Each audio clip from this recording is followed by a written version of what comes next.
if we're seriously interested in this question of extraterrestrial penetration of the human world. On two grounds immediately the mushroom bears looking at. First argument, entirely a physical argument. Psilocybin is 4-phosphorylloxy NN-dimethyltryptamine. What this means is that there is a phosphorus group substituted at the 4 position of the molecule. Now, here's the headline, folks. This is the only 4-phosphorylated indole on this planet. On this planet. Now, if you were searching for extraterrestrial thumbprints on the biology of Earth, you would look for molecules that are unique, that don't have near relatives spread through other life forms. In psilocybin, we have a perfect example of this. It is the only 4-phosphorylated indole known to occur in nature. Nature doesn't work like that, folks. Nature builds always on what has previously been accomplished. So this is a red flag saying at the molecular level, this thing looks like an alien artifact at the molecular level. What troubles me about the current state of UFO modeling is how incredibly pedestrian the alien is assumed to be. I mean, their little gray suits, their charmingly slanted eyes, their cheerful interest in our reproductive capacity. I mean, I think that the alien will be so alien that your jaw will hang in the air.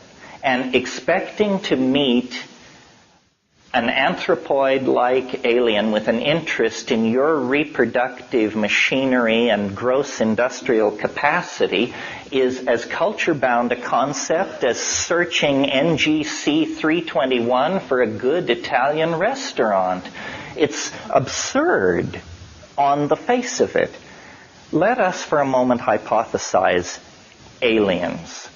If we are in fact being penetrated by a non-human intelligence that presumably somehow, perhaps not physically, but perhaps physically, can cross from star to star, then we are dealing with something vastly more sophisticated than ourselves. That's just given at the get-go.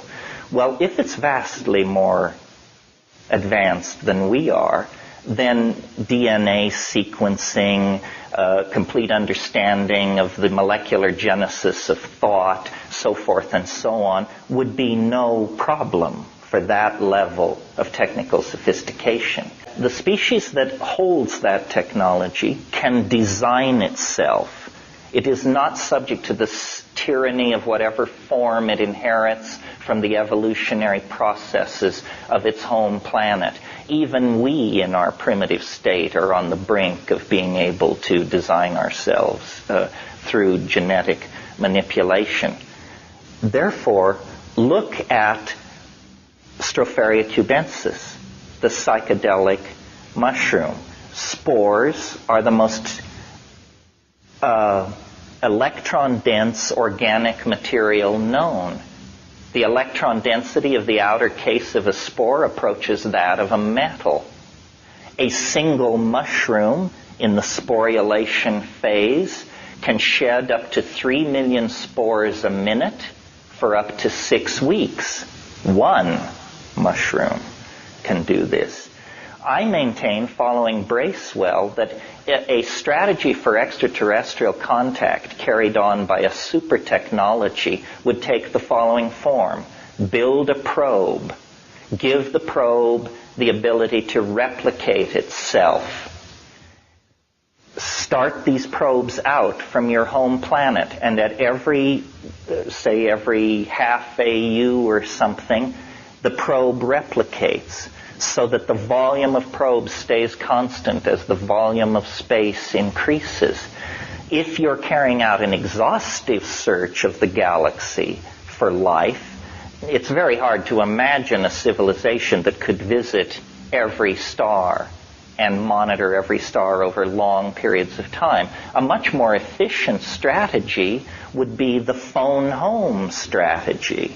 You send essentially a credit card which says, if you get this message, call the enclosed toll-free number and immediately report your location. We will come at that point.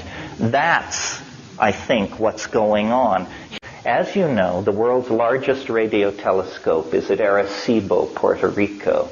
And as you probably know, a multi-million channel analyzer has been attached to that thing, and there's been funding for another deep space search. And so there they are at Arecibo with the world's largest radio telescope reaching out, mega Marubi sticks into the universe. When you actually go there, the telescope was built into a natural bowl, which they made further, they rounded out. And then they planted grass in this bowl to halt erosion. Well, then to keep the grass from getting out of hand, they brought in white cows to crop the grass.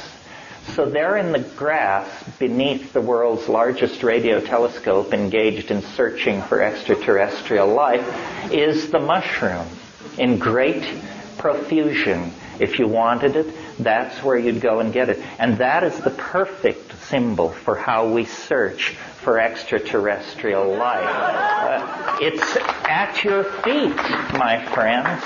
Thank you very, very much.